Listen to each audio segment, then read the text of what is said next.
today's lunch. Meron tayo ditong combo meal ng tapa, daing na bangus, fried rice, and egg. Let's eat, guys. Wow, tignan nyo naman yung presentation. Meron pang crispy garlic on top. First bite.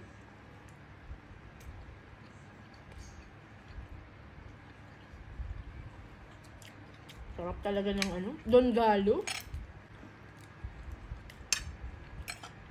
Pala, kuryente reveal. So, dumating na yung bill ng kuryente namin from March 24 to April 27. Akala ko aabot kaming 4,000. Ako naman expect ko nasa 3,2 ganun. 3,233. Kasi nga non-stop kami aircon sa kwarto. Tapos pag nandito sa baba, aircon din. Ang bill namin, 3,349.32. Galing ko, di ba? So, not bad na siya. Sayang. Nakalimutan ko yung tapa. Ay, yung daing sa sobrang sarap ng tapa. Yung daing naman yung try natin.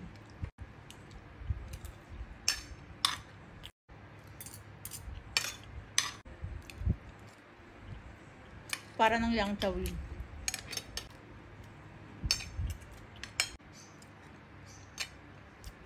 Hati tayo sa extra rice.